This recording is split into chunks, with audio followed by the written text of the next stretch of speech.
make sure that there's ample time for Q&A. I propose that we kick this off. Excellent. Okay, without further ado, good afternoon, everybody. Thank you so much for taking your lunch hour and spending it with us today. Welcome to 3CE's public forum on our FY 21-22 program selection. I want to quickly go over our agenda and introduce our panelists and speakers today. My name is John Grieser. I'm 3CE's Director of Energy Programs.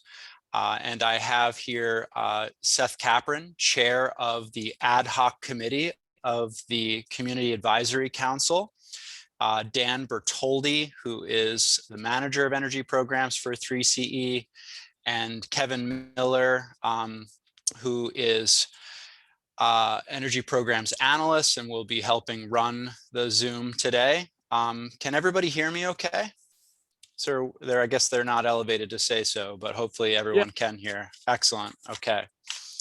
We got some yeses coming in. Excellent.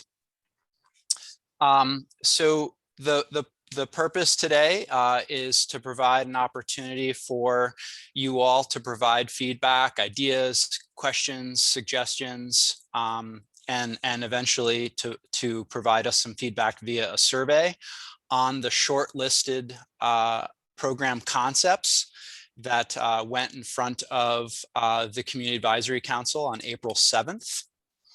So in a moment here, I'm going to have Mr. Capron actually provide a short presentation on those 12 shortlisted program concepts.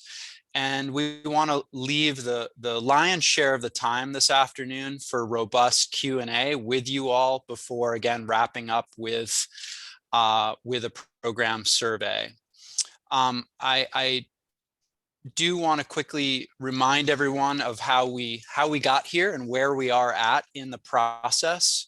So starting in, I believe, September of 2020, 3CE staff embarked on a outreach effort collecting priorities from the community via survey efforts, as well as webinars and other public events. And that process rendered several hundred ideas for programs, several hundred rather responses from the public for program ideas. Around December of 2020, 3CE developed an ad hoc committee of 5 individuals comprised of folks from the Community Advisory Council. And since then, that ad hoc committee has been working very closely and very collaboratively with 3CE staff on the development and evaluation of program concepts that were in alignment with the community priorities that were shared and developed via the survey results. The purpose of today's public forum is to provide another opportunity for the public to provide feedback regarding those 12 shortlisted ideas, again, that were culled, if you will, out of the survey results and brought to the Community Advisory Council on April 7th. Without further ado, I'm going to have Seth step in and give us a presentation. Mr. Capron?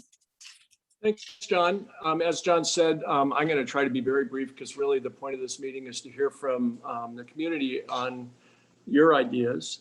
I'm going to run through the 12 programs that were presented at the last CAC meeting. Our ad hoc committee is still working through prioritizing those. Presumably the top 6 or something would be the ones that were identified for programs next year. Some of these are programs that are currently running with 3CE and will be continued. And there are a few programs that aren't on this list, but are going to continue. One of them is the uninterrupted power supply, which is supplying microgrid backup power for critical facilities in the area. It's focused on public agencies and potentially nonprofits, providing low-income financing for them to install that kind of equipment.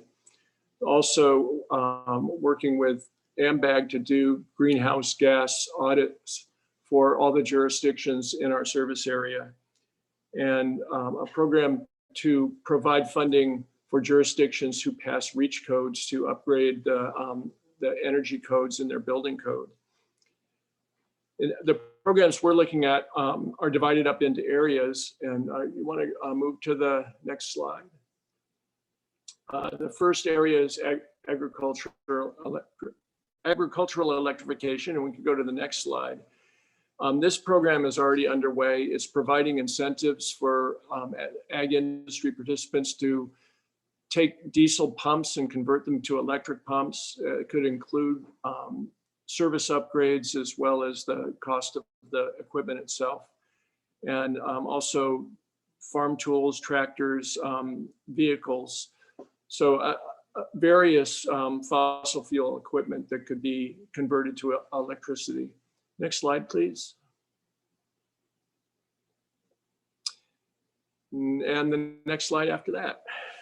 In building electrification, the first potential program has to do with residential buildings. It's focusing on getting natural gas out of people's homes, so it would cover electric cooking, space heating, water heating, focusing a lot on heat pump technology, which has come a long way to make that extremely efficient and clean and cheap to operate. And funding could also potentially be provided for panel upgrades because in many situations, the original electrical equipment doesn't have enough capacity to add those kind of electric appliances. And we are sort of have an overarching requirement. We're looking at putting on any kind of electrification equipment that it would be web enabled so that at the point in time when we get a demand response program going, we wouldn't have to go back and replace equipment again. Next slide, please.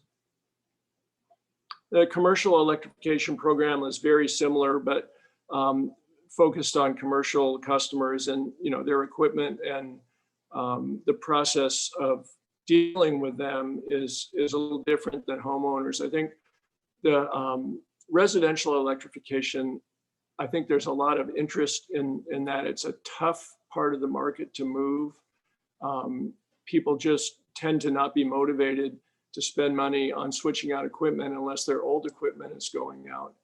And quite often when their old equipment goes out, particularly with a hot water heater, they want to replace it immediately. So these are challenging areas. It's a little easier in commercial, but at least larger commercial. Sometimes they have staff that are focused on managing that equipment.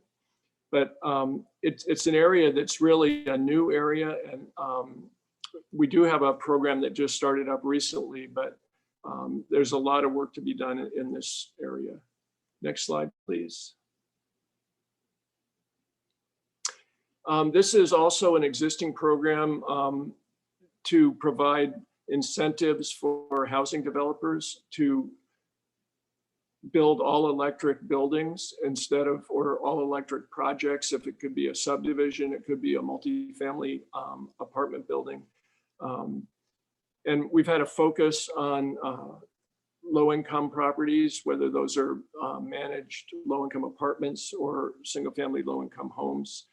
And we're looking at a continuation of those programs, possibly focusing entirely on low income and not providing incentives any longer to market rate builders. Next slide, please. And the next slide on demand response. This ties back to the electrification program. It would be control equipment so that EVs could be potentially turned off when there was high demand on the grid. EV chargers could be turned off. And other appliances also, hot water heaters could be treated as batteries and not run during high grid demand times and even proactively shut off. And this can be done in a way that has very, the users would really hardly even notice, and they could have an option where they got a cell phone or a text message and opt out on a particular time when they were going to be curtailed.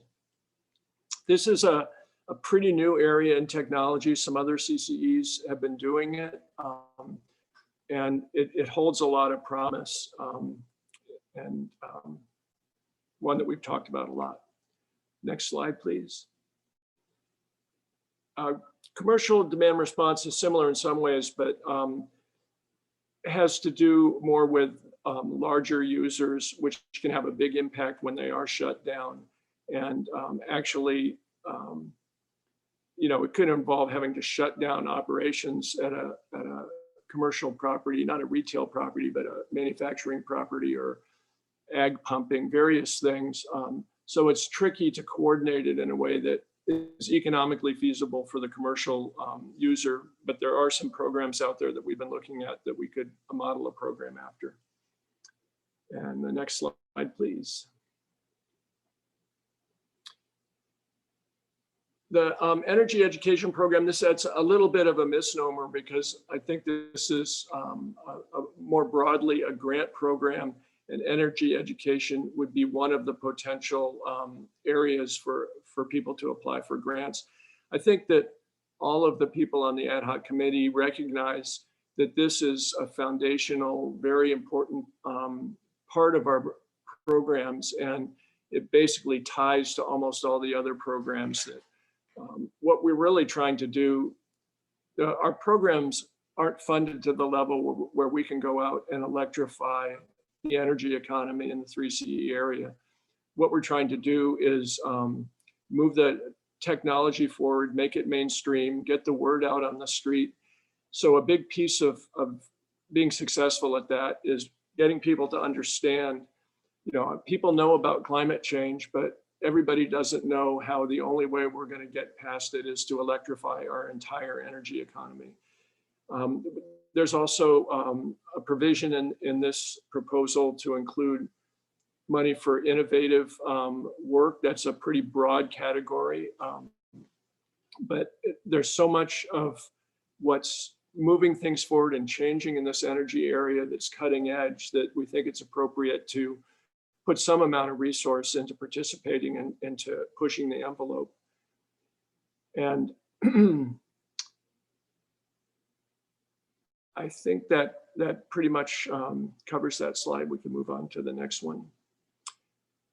Transportation electrification, I think, is one that people are more familiar with. That's something that's been going on a long time.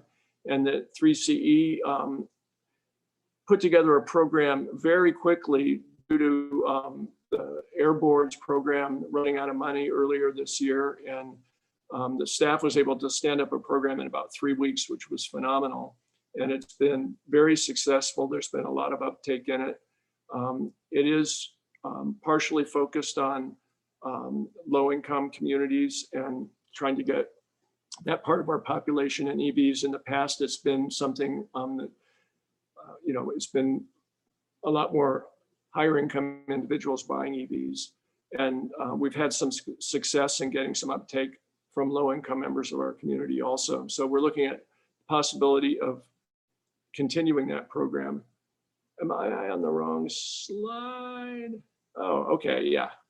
In infrastructure, I was talking about our EV incentive program for buying cars. In terms of the EV infrastructure program, we had a Cal EVIP grant, which was a fairly large grant of 5 or 6 million, I think. It was for the 3-county area that is being deployed, has been fully committed, I think, for those funds that 3CE put $1 million into. And recently we got a similar grant, which I believe is from, actually, I'm not sure. I think it's from, John, you can chime in there. Is that from the carbon, state carbon sales money? It's from the CEC, and it's just shy of $5 million with matching funding provided by 3CE, as well as the air pollution control districts from the counties of Santa Barbara and San Luis Obispo. Thank you. So we just received that grant recently, so we'll definitely be moving forward with a program down in the southern counties, and that will involve some matching funds on our part. And we're looking at other ways of continuing a program up in our area with our own funds, and possibly leveraging some other funds up in our area. But the big state funding, which really was a big chunk to work with, won't be available in our area for this fiscal year. Next slide, please. This was the Electrify Your Ride is what I was talking about earlier in terms of EV incentives. So we can move on to the next slide after that. So EVs have, are more widely adopted than heavier vehicles, heavy trucks, buses, and the technology is getting to the point where they are being manufactured and sold and used. In the past, we have had a program funding school buses along with the Air Board in the 3-county area. And we've been looking at different possibilities for different classifications of heavy vehicles that we could provide EV infrastructure for, or on the next slide, EV vehicle electrification for actually purchasing trucks or buses. And moving to the next slide for resiliency, we're looking at the possibility of providing incentives. Could be leveraged with the SGIP program, or depending on the status of the SGIP program next year, or it could be a standalone program, possibly focused on new or existing solar customers, because there's a lot more value in putting batteries in behind the meter if there's a solar system also behind the meter. And as with most of these programs, we're looking at them through an equity lens and thinking about ways that we could have at least a portion of the funding in the program focused on lower income individuals in our service area. So that's a quick run through, and I'll hand it back to John. I'm going to be available. We want to hear from you guys, and we want you to, the people who are participating today, and we want you to have an opportunity to ask questions. So we're all ears. Go ahead, John. Thank you, Seth. So time check here, it's 12:20, perfect time, leaving the vast majority of today for Q&A. So we're about to open it up for Q&A. We just wanted to share a few thoughts to help facilitate this.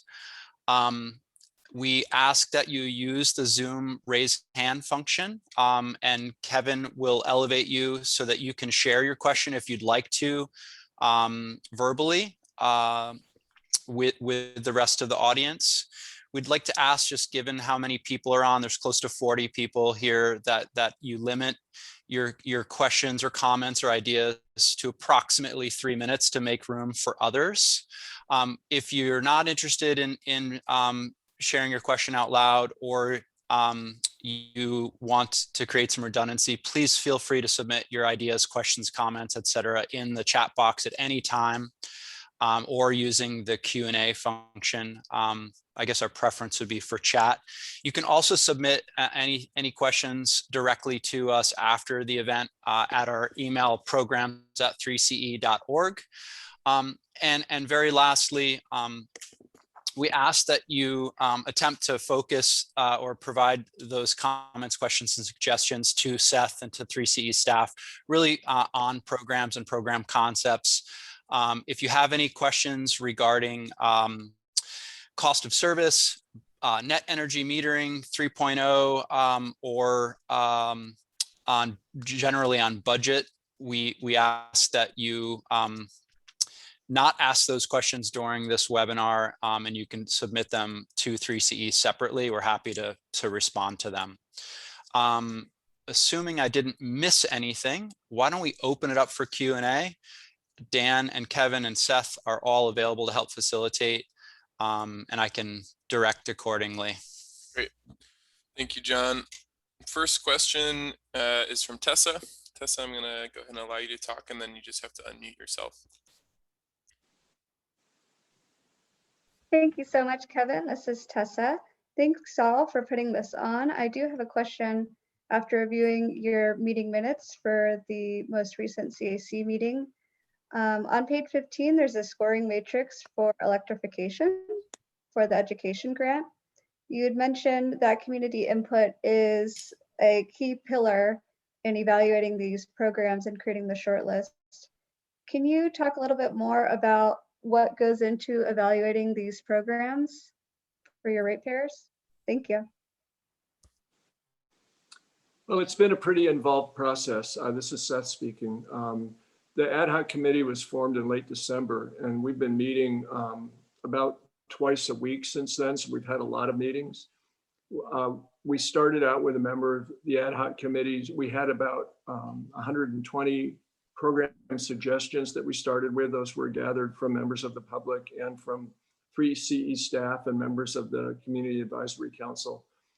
And we went through a process of having each member of the ad hoc committee prioritize those programs, rate them.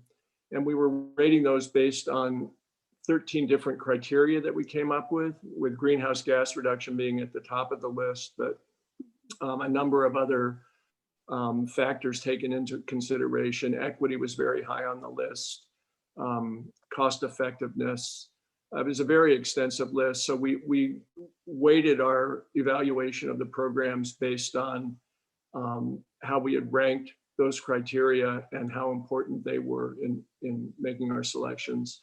We also did a lot of combining things from the original list. Things weren't really necessarily redundant, but there were things that fit together to make, one program instead of 2 programs. And staff, that process had us reduce the list down to, I think it was 30 programs, I believe, somewhere in that neighborhood. And then we started, at that point, the program concepts were really just one-line descriptions without much information about what the program would look like.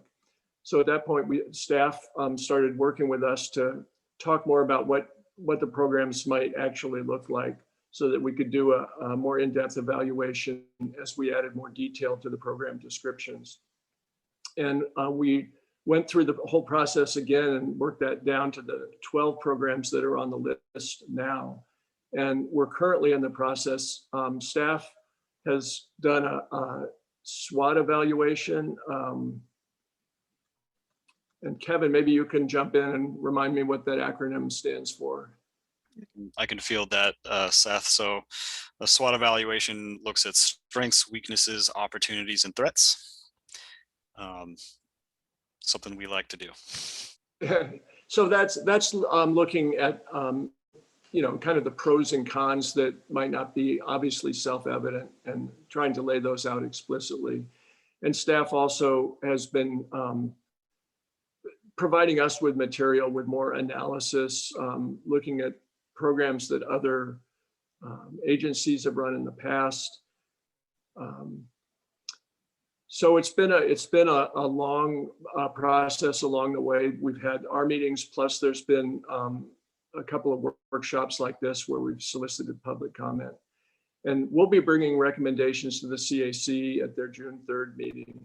And that'll be another opportunity for public comment. And the CAC will be making a final decision on what the recommendation will be to the policy board. And I think they're meeting on the 15th, is that right? And they'll be making a final decision on what the program suite will look like for next year.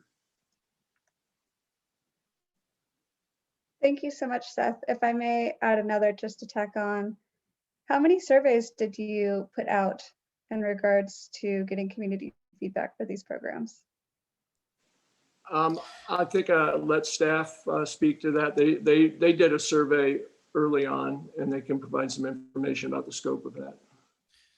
Yeah, I can field that, Tessa. I'm just going to confirm now the number of surveys, but we launched a survey to ask people what their priorities were in terms of in regards to energy programs. You know, what they wanted to see kind of us prioritize, just kind of very high level. And then we also sent out I believe another survey asking for people to provide ideas around program concepts and what they feel would be important for us to move forward on. We've also kind of at every step of the way, we've had these public forums where we've also collected information and data that we've kind of incorporated into this process and into our decision making. Thank you so much, Dan. Okay, I have plenty more, but I'll cut myself off. Thank you.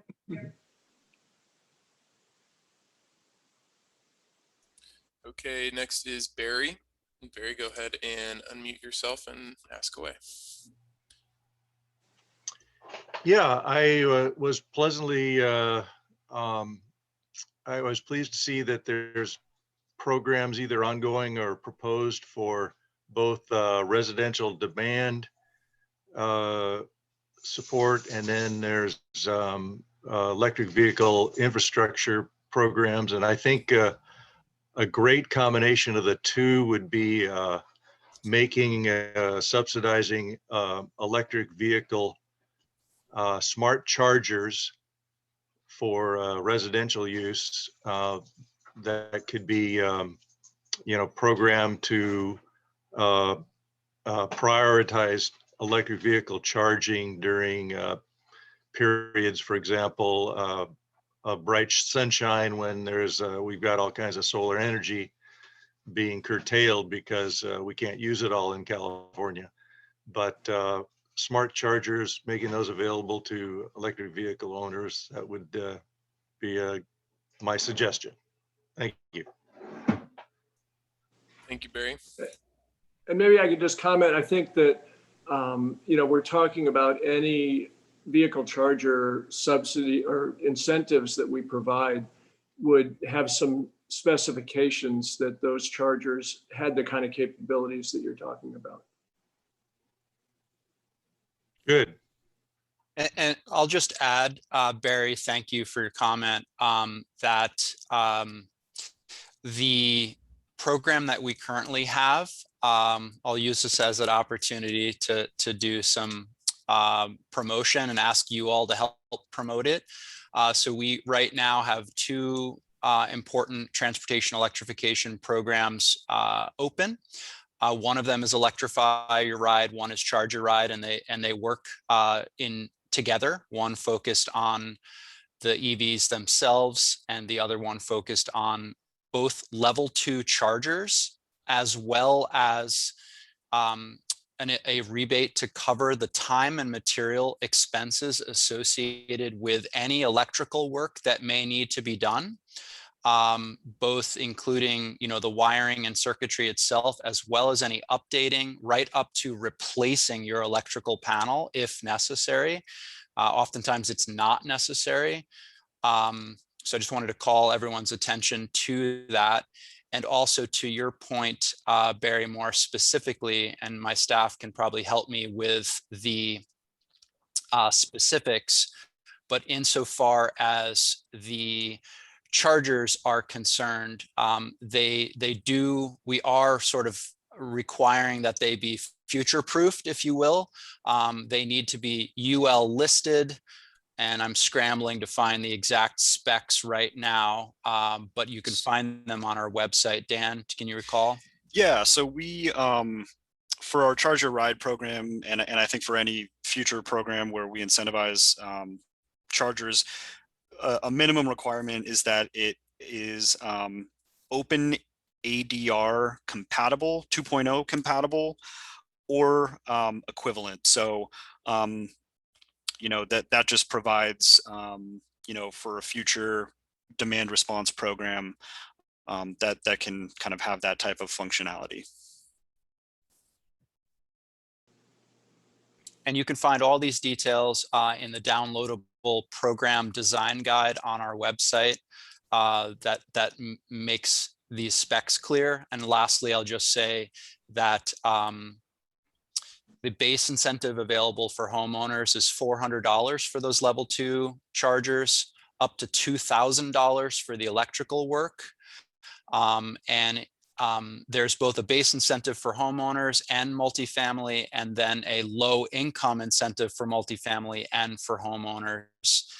In the case of homeowners, we would pay 70% of, I'm sorry, we'd pay, looking at this table here, we'd pay up to 100% of the project cost for qualified homeowners in multifamily housing, not to exceed $10,000.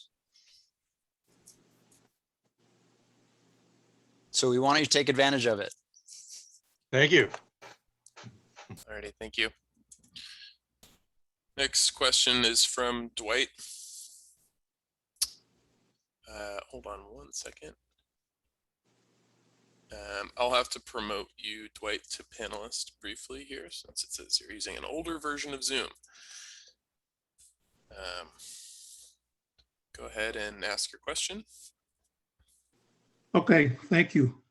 I'm with the Santa Maria Lompoc branch of the NAACP, and I've been doing some research, and there's quite a bit of programs out there that say low-income communities, but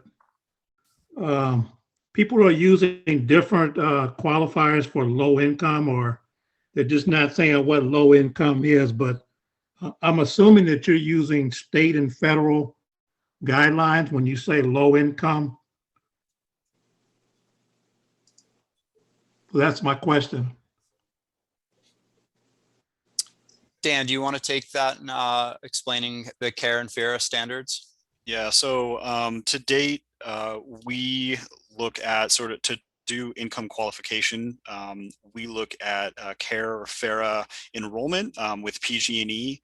That's one way we've looked at it. Another way has been also accepting enrollment in the low income home energy assistance program, also known as LIHEAP. In as far as other programs that we have outsourced, such as the Cali VIP program, they do look at the sort of state guidelines regarding designating disadvantaged communities. But as far as income qualification for an individual customer, we look at those two aspects, which is CARE or FERA or LIHEAP. Thank you. I have one other question, and it was in regards to public charging units. I noticed in Santa Maria, Tesla is putting up some public charging units, and I'm wondering, are you partnering with anyone to increase the numbers of public charging units? I can take that one. So our Cali VIP program focuses on just that. It is solely for public charging units, publicly accessible DC fast chargers and level 2. And that is in collaboration with Center for Sustainable Energy, as well as the other APCDs that John mentioned earlier.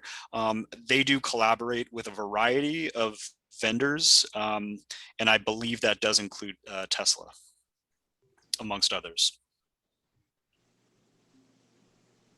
Okay, can I squeeze in one more question? Please do. I have one more question. On your residential charging program that you were just describing a little while ago, you were talking about certain standards.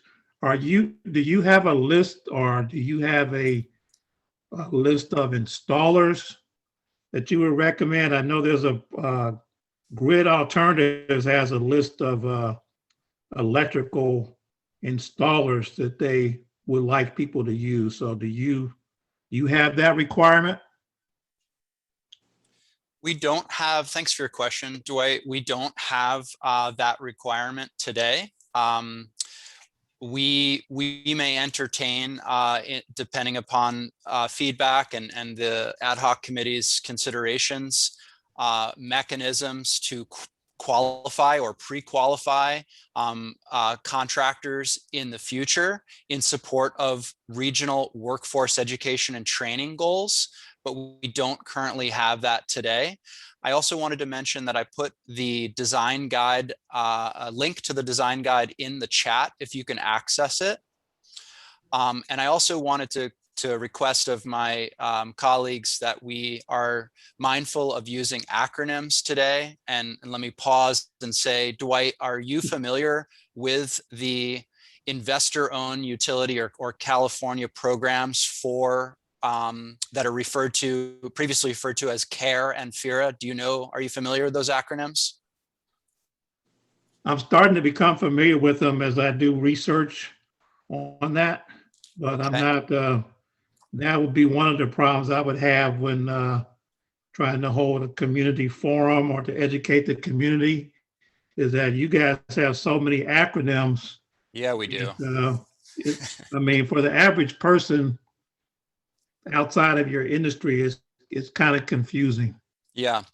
I know you don't mean to use them, but I mean, I used to work in technology, and you tend to start using acronyms and you just assume that everybody has Google access.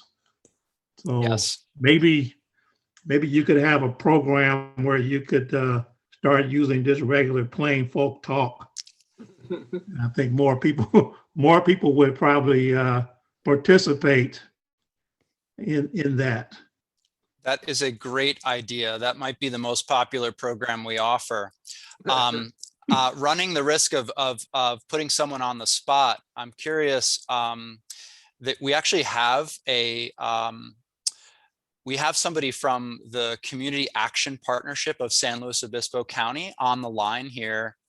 Jim McNamara, I'm not sure if he would be up for it, but he could also probably explain more about those programs and how to enroll in them if at any point that would be helpful, as well as information about the eligibility requirements.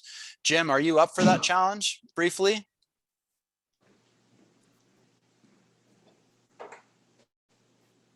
Might have caught him. I think we'll need to Okay. unmute him.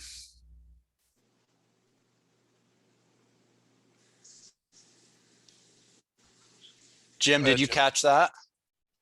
Hey, this is Jim. Sorry, I just got back at my desk and I heard my name called out. Jim, if you're willing, this is John. Could you speak a bit to the process for one of our guests, Dwight's benefit to enrolling in the CARE and FIRA programs and the income eligibility requirements? Sure, I don't have the eligibility requirements right at hand, but probably the best place to do that is through PG&E or SoCalGas websites, or through, I assume at 3CE, you also have that on your website. The enrollment is quite simple, and it results in a 200% or 20% discount on your monthly utility bills. It's an online application. There's no income documentation required up front. However, people who are approved for the program could be subject to an annual audit where I think 5 to 10% of the people are contacted and required to provide supporting documents to support the income level that they claimed in their application. We don't process those applications directly ourselves. We do administer other programs for the federal government and the utility companies, provide energy conservation and weatherization services for lower income households. But the CARE FARA is a process done directly with the utility companies. Okay, thank you. Appreciate that. Thank you, Jim. and Dwight. Okay, next question here is Barry. Barry, go ahead and unmute yourself and ask your question. Oh, sorry, I forgot to lower my hand. I already worries. asked my question. Alrighty. Next up is Andre. Hi there, can you hear me? Yes, sir. Hi there, thanks for holding this forum. My name is Andre Dervort. I'm a resident in Santa Cruz County.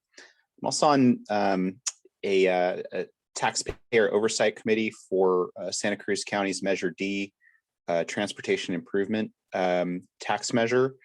I'm speaking on behalf of myself, not on the committee, but I wanted to raise a couple comments that I thought about while we were reviewing the transportation expenditures from last fiscal year.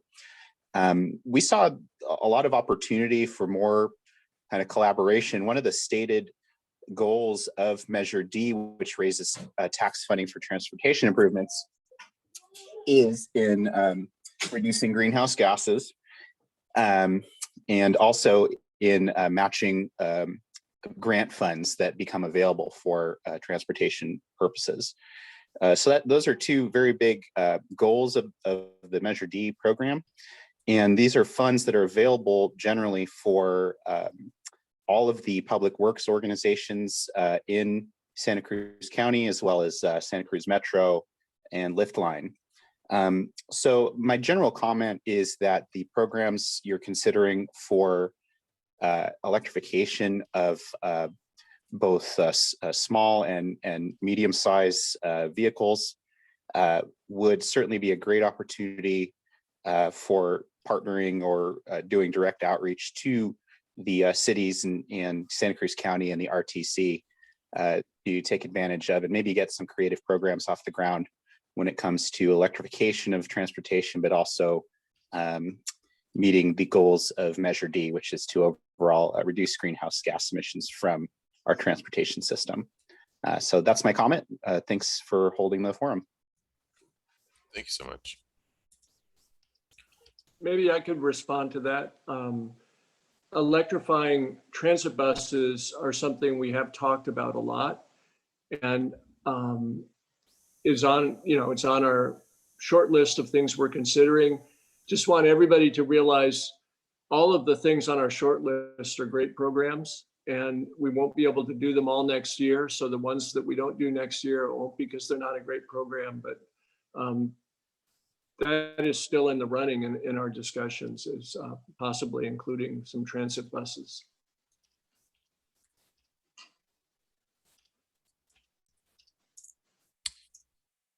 Alrighty, so there are still some open questions in the Q&A section. Dan and I will try to address them as they come. Otherwise, there are no raised hands. If anybody has a question they'd like to speak, go ahead and raise your hand.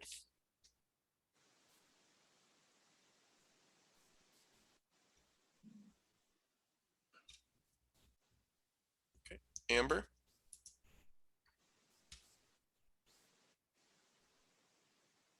You're free to unmute yourself and ask your question, Amber. Yeah, hi, thanks. This is Amber with DNV. Great presentation today. Really exciting set of programs that you guys are looking to provide to your community. I'm curious, are you planning to do any collaboration with other community action or other CCAs like the ones in Monterey or and nearby?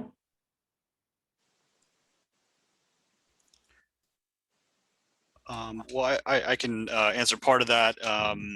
For sure, we are looking to partner with our sister CCA Clean Power Alliance in Ventura County on the Cali VIP South Central Coast Incentive Project.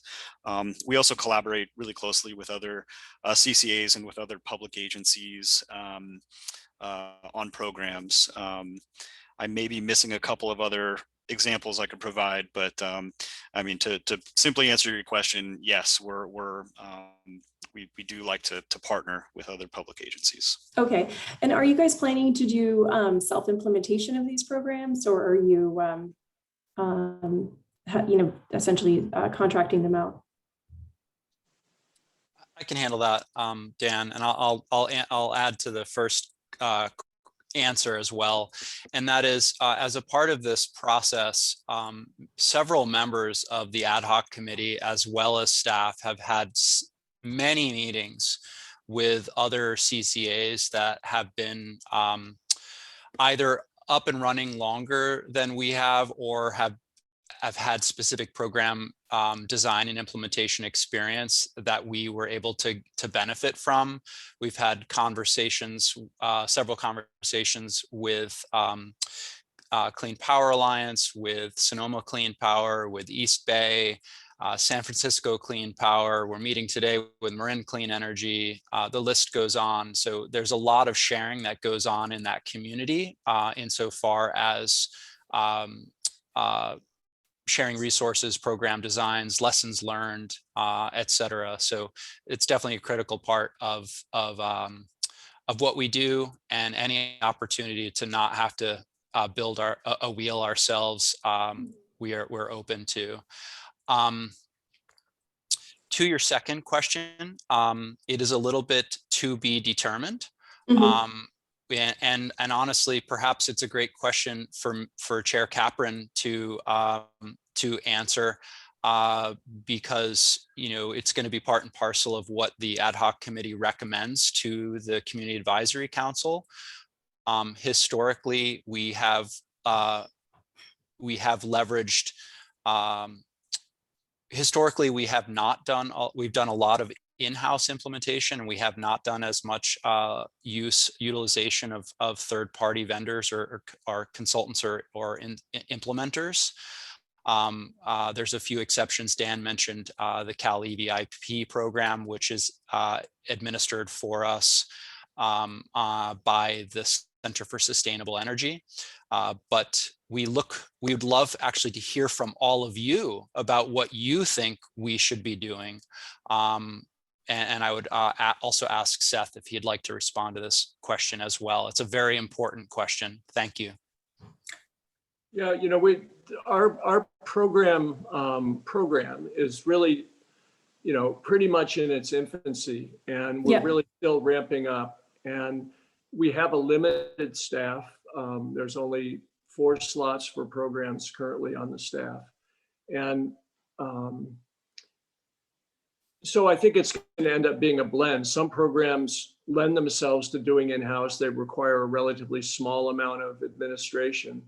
Some of the incentive programs, some of the other programs require a lot more work out in the field and are much more appropriately to get community players who already are working in that space to do the work. So it's definitely going to be some kind of a combination. Certainly we wouldn't do everything in-house, and we wouldn't sub everything out.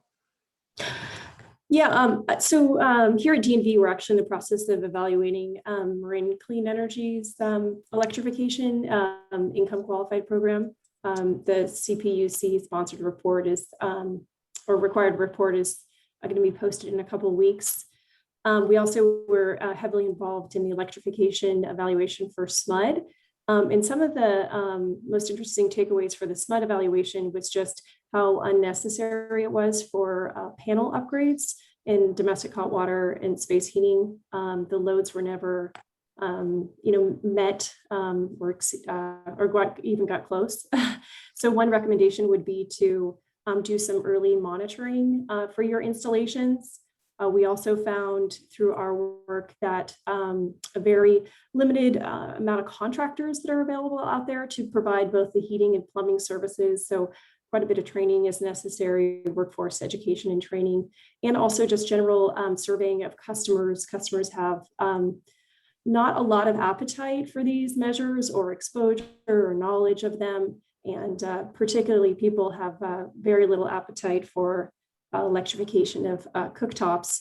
You may know that the Sonoma Clean Energy Center just opened up, and they're have like a lending library of cooktops. So that might be something that you guys would want to consider doing as well. That is one of the things we're talking about doing. and possibly using the public library system as a way to get those available throughout our service area. Mhm. And yeah, I think staff and members of the ad hoc committee are familiar with the, some of the work that's been done at Mhm. the possibility of doing some level of electrification without having to do panel upgrades. And yeah, Yep. there's Yeah. some exciting work being done in that area. And Low amp tech.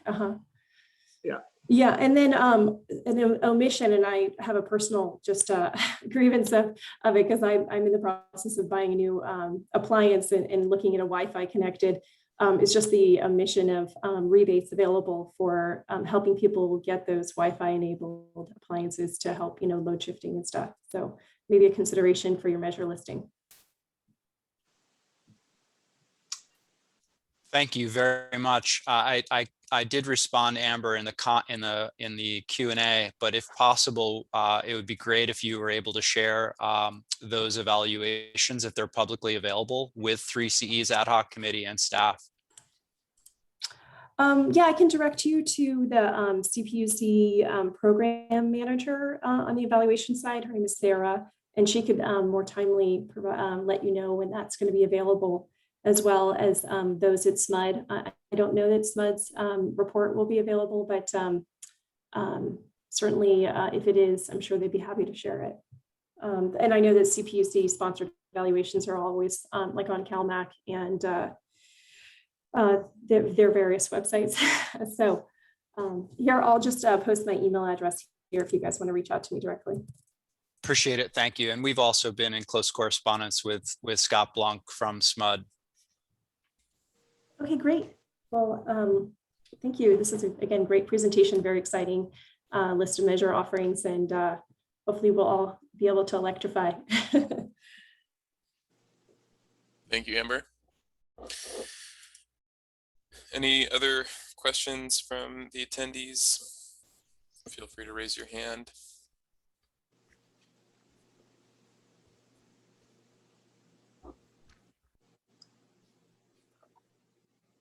Okay, Constance.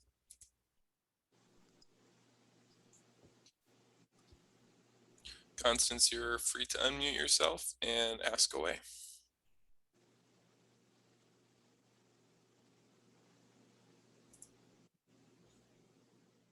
I have no camera enabled, so I'm just a voice. I'm very excited to see all of the plans that have been made here and upcoming. And this is a larger question that doesn't apply directly to programs, but I'm wondering if this kind of energy, 3CE energy, is undergoing in other states, in other places in America, to really get emissions down. It's going to require more than just California. I'm happy to take a quick swing at that. So yes, some version of community choice aggregation exists in a handful of other states. I believe Massachusetts is actually the first state to have it, dating back to the 90s. And there's a lot of activity there, but I believe it's growing right now in probably about a half dozen, maybe more states, including Illinois, New York, I believe Minnesota. California, I believe, has had, look at this, somebody's beating me to it. There's a list. I got most of it. Thank you so much, Tessa. Thank you.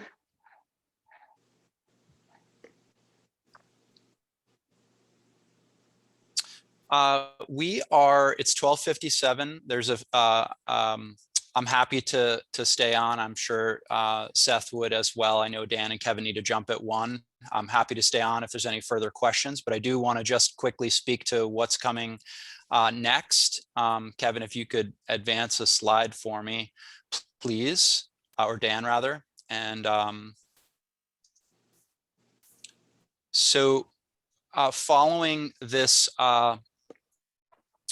Following the Q&A, we are going to launch a energy programs shortlist survey, and we're asking everybody who's participating, everybody who is on the webinar will receive this link to a survey, and we're asking that you help us by selecting 7 program concepts out of the 12 that you think 3CE should offer in FY 21-22. Again, the link will be posted when the webinar ends, and it will be provided via email for those folks that dropped off. I know some have already, and we will share the survey results after today's webinar via email. And that was really the end, but I believe, of our webinar today. But if anybody has any questions, again, we'll be happy to continue answering any. And I'm not sure, Seth, if you wanted to say anything in closing. No, I just wanted to thank everyone for showing up today, and we really look forward to getting these programs, some of them approved by the policy board, and seeing them rolled out in the community next year. We really envision, a much more robust program activity over the next couple of years. So we're excited about that. Thank you. Absolutely. Very much appreciate everybody having lunch with us today. I hope you actually had the lunch part.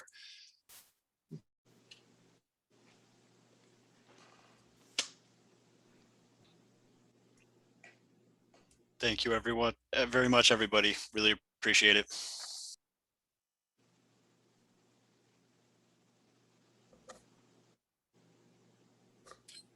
Alrighty, thank you, everyone. Looks like we don't have any questions. The survey will be, the link to it will be posted when the webinar ends, and it will also be in a follow-up email that was mentioned, and we'll post the recording of the webinar onto the 3C website as soon as we can. Thanks again, everyone. We very much appreciate it. Have a wonderful day.